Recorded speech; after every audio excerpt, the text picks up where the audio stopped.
안녕하세요. 토요미스테리 디바제시카입니다. 2011년 4월 1일 미국 콜로라도주 덴버에 있는 24K 라운지 클럽은 자정이 넘긴 시간에도 성황리에 영업 중이었습니다. 주말을 앞두고 평소보다 더 많은 손님들이 몰려들었는데 젊고 매력 있는 남녀들이 열정을 불태우고 있었죠. 그 중에는 19살 여대생 케냐 몬헤이도 있었는데요. 그녀는 지난해 6월 고등학교를 졸업했고 어릴 적부터 예쁘장한 외모 덕분에 어딜 가나 주목받는 소녀였죠. 케냐는 어머니와 양아버지 그리고 2명의 이복 동생들 사이에서 자랐는데 워낙 성격이 쾌활하고 구김이 없어서 어릴 적부터 이들과 별다른 트러블 없이 안정적인 10대를 보냈습니다. 고등학교를 졸업한 후에는 방송인을 꿈꾸면서 덴버에 있는 대학에 입학을 했고 집에서 독립을 하면서 아르바이트를 했고 스스로 학비와 용돈을 충당하며 성실히 살던 케냐였는데요. 그런데 사실 이날 라운지 클럽에서 그녀는 친구들과 짜릿한 일터를 만끽하던 중이었습니다. 미국에서는 21살 미만의 음주는 법적으로 금지되어 있죠. 케냐는 아직 21살 이전이었기 때문에 사실은 여기에 들어갈 수 없지만 이날만큼은 생일을 조작한 가짜 신분증을 들고 제재 없이 클럽에 들어갈 수 있었던 겁니다. 친구들과 함께 무대 인근의 테이블을 잡고 술과 음악을 한참 즐기던 중 케냐가 잠시 화장실에 다녀오겠다며 자리를 뜹니다. 금방 돌아올 예정인 듯 지갑과 핸드폰은 테이블에 그대로 올려뒀죠. 하지만 이후 10분, 20분, 1시간이 지나도 케냐는 돌아오지 않았습니다. 그때 마침 다른 일행이 말해주길 케냐가 너무 취해서 행패를 부렸고 보안요원에게 쫓겨났다고 말하는데요. 그런데 이상했습니다. 함께한 일행 중 누구도 그만큼 취하지 않았고요. 케냐 역시 만취할 만큼 술을 마시지는 않았는데요. 어쨌든 남은 친구들은 케냐가 클럽을 떠난 건 확실하다고 생각했고 그녀의 짐을 챙겨두고 있었죠. 다음 날 아침입니다.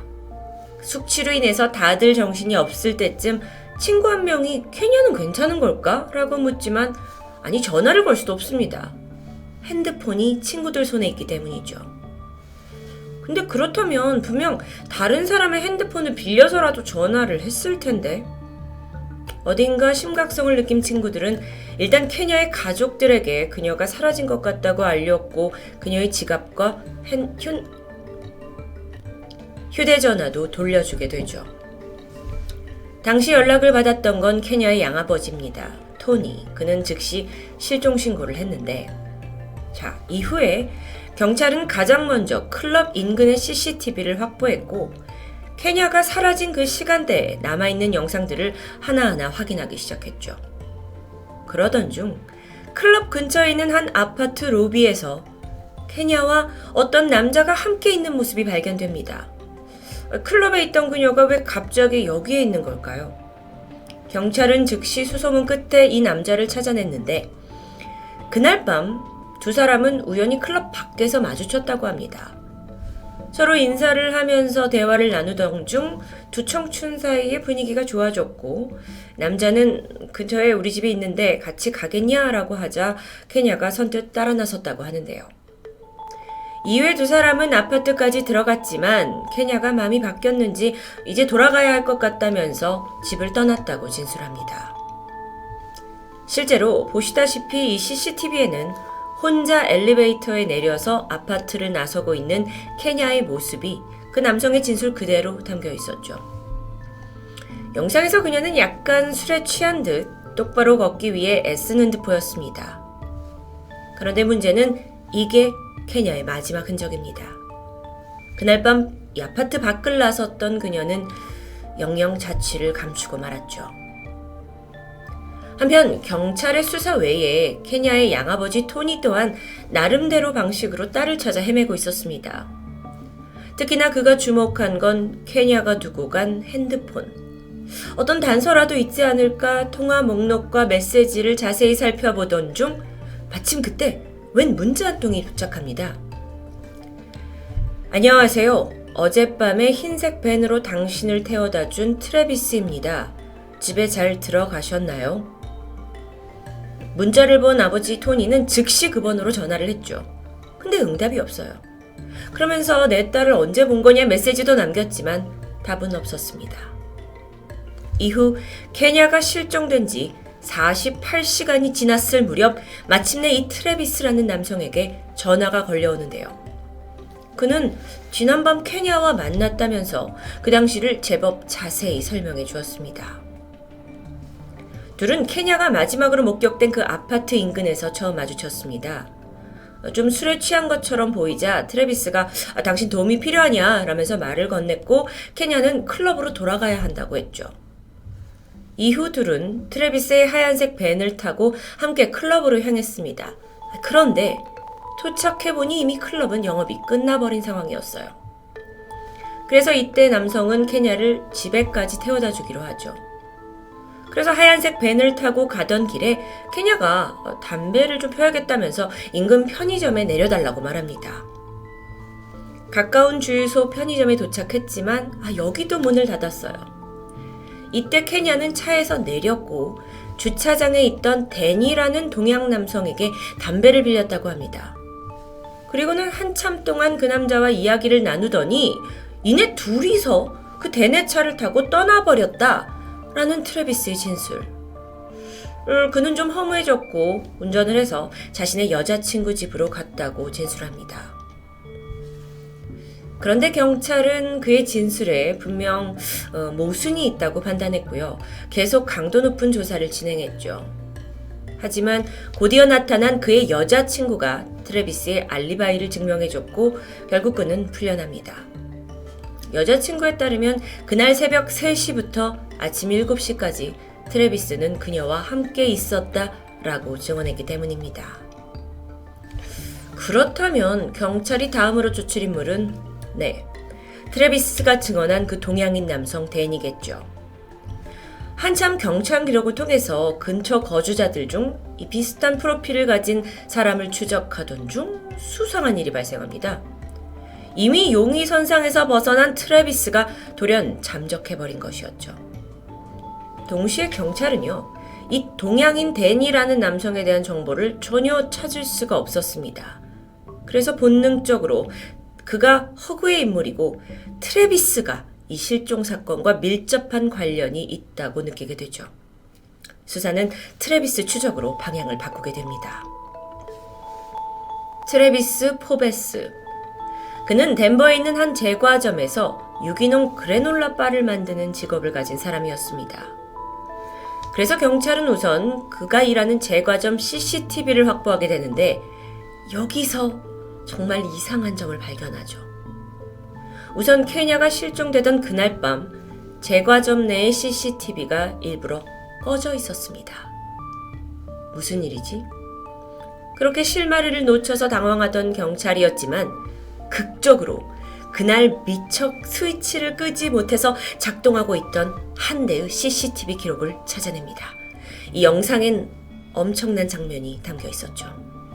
함께 확인하시죠. 트래비스가 무언가를 가지고 창고로 들어오고 있는데 하얀색 아이스박스였죠. 그리고 그는 그걸 냉동고 안에다 집어넣게 되는데 박스의 크기가 상당합니다. 당시 그는 청소용 장갑을 끼고 있었습니다. 그리고 꽤 규모가 큰 이 아이스박스를 넣고 있었는데 평소처럼 그가 그래놀라를 만드는 작업 중이었다면 왜 굳이 CCTV를 꺼둬야 했을까요? 경찰은 확실한 증거를 찾았다고 생각했고 즉각 제과점에 출동했지만 냉동고에 있어야 할 아이스박스는 이미 사라진 후였습니다. 심지어 냉동고 내부는 이 표백제 냄새가 진동할 만큼 깨끗하게 청소되어 있었죠. 트래비스가 타고 다니던 흰색 밴을 추적했습니다. 안을 열어보니 표백제 냄새가 풍겨왔고 또 내부에 깔려있는 매트 또한 얼마 전에 교체를 한 듯 새 제품이 있었죠. 자, 이 모든 정황이 트래비스를 강력한 용의자로 가리키고 있습니다. 머지않아 7월 10일 잠적이 아닌 도주 중이던 트래비스는 텍사스 오스틴에서 도난 차량을 타고 다니다가 경찰 검문에 의해 붙잡힙니다. 하지만 아직 기뻐하긴 일렀죠. 사실상 케냐가 발견되지 않은 상황에서 살인 정황만 있습니다. 그리고 트래비스는 살인 혐의에 대해서 극구 부인하고 있었는데요. 경찰은 좀 더 확실한 증거를 잡아야 했죠. 그런데 완전히 예상치 못한 국면이 닥치게 되는데요. 이 트래비스가 체포되기 불과 6일 전이었던 7월 4일, 덴버에서 1시간 정도 떨어진 또 다른 지역에서 30살의 여성 리디아 틸먼이 성폭행을 당한 뒤 죽음의 위기에서 간신히 탈출한 사건이 있었던 겁니다. 그 당시 신원미상의 범인 남성이 귀갓길이었던 그녀를 미행했고 아파트까지 따라 들어오게 됐는데 안에서 리디아를 무자비하게 폭행합니다. 이후 성폭행까지 마치고 난 후 범인은 정신을 잃은 그녀의 몸과 아파트 전체에 표백제를 뿌린 후 마지막으로 불까지 지르면서 증거를 완벽히 제거했다고 생각한 후 현장을 떠나게 되는데요. 이 와중에 간신히 정신을 차린 리디아는 2층 베란다에서 뛰어내리면서 겨우 목숨을 건졌습니다. 안타깝게도 당시에 안면이 함몰될 정도로 폭행의 흔적은 끔찍했죠. 그런데 이때 리디아의 손톱에서 용의자의 DNA가 검출되었고 감식 결과가 가리키는 사람은 바로 트래비스. 자, 이미 케냐에 관련된 살인 혐의를 받고 있는 상황에서 또 한 번 성폭행 살인 미수 혐의가 밝혀집니다. 트래비스는 이제 코너에 몰렸죠. 더 이상 부인할 수 없었습니다. 이때 경찰은 그에게 사형을 면하는 조건으로 모든 죄를 고백하라는 면죄부를 제안했고 그렇게 사건의 전말이 밝혀집니다. 잠깐만요. 그런데 그 전에 그 초기 조사에서 트래비스가 확실한 알리바이가 있어서 수사망을 피할 수 있었는데 그건 어떻게 된 일이냐? 예상하셨다시피 여자친구가 트래비스를 보호하기 위해서 알리바이를 만드는 거짓 진술을 한 게 드러났고 그녀 역시 경찰에 체포됐죠. 자, 사건이 발생했던 4월 1일 새벽 아파트를 나와서 홀로 걷고 있던 케냐를 트래비스가 발견합니다. 두 사람은 전혀 모르던 사이였는데 당신 술에 좀 취한 것 같으니 데려다 주겠다라는 친절을 베풀었고 케냐를 차에 태웠는데요. 그리고는 얼마 못 가 성폭행을 시도합니다. 케냐가 격렬하게 저항하자 트래비스는 망설임 없이 목을 졸라 그녀를 살해하게 되죠. 그의 직업상 차에는 항상 아이스박스가 있었습니다. 그는 케냐의 시신을 그곳으로 옮겼고 그대로 몇 시간 동안 차에 싣고 다녔죠. 이후의 과정은 제가 좀 CCTV에서 확인한 그대로입니다. 시신이 들은 아이스박스를 제과점에 있는 냉동고로 옮겨서 잠시 보관한 후 다음 날 덴버 외곽에 있는 시골 마을로 가서 시신을 묻었다고 진술합니다. 그리고는 증거를 없애기 위해 아이스박스는 아예 불에 태워버렸고 시신이 보관돼 있던 냉동고는 표백제로 말끔하게 청소했죠. 이후 경찰은 트래비스가 지목한 시골 마을 지점에서 케냐의 유해를 발견합니다. 이미 상당한 부패가 진행되었기 때문에 정확한 사망 원인이 트래비스의 진술대로 질식사인지 아니면 또 다른 이유가 있는지는 정확히 밝혀내기 어려웠습니다. 재판에선 트래비스는 자신이 결코 케냐를 죽일 의도는 없었다면서 저항을 막기 위해 힘을 좀 줬는데 그러다 보니 그녀가 숨을 쉬지 않았다라고 호소했지만 이건 받아들여지지 않았습니다. 분명 그는 케냐를 죽이고 불과 3개월 만에 또 다른 여성을 성폭행하고 심지어 현장에 불까지 지른 사람이기 때문이었죠. 트래비스는 1급 살인 혐의로 가석방 가능성이 없는 종신형을 선고받았습니다. 이 트래비스의 행적을 쫓다 보니 한 가지 궁금한 점이 생겼습니다. 그는 왜 사건 다음 날 케냐의 핸드폰으로 문자를 보내둔 걸까요? 사실 이 트래비스라는 사람의 존재는 그 메시지로 밝혀졌다고 볼 수 있는데요.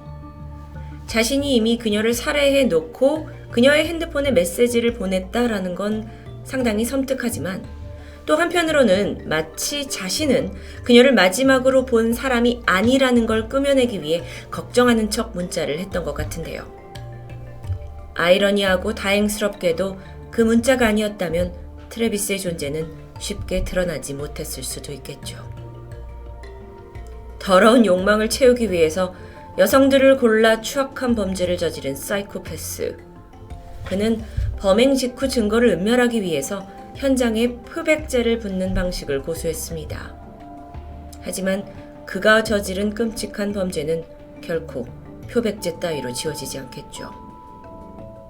토요미스테리 디바제시카였습니다.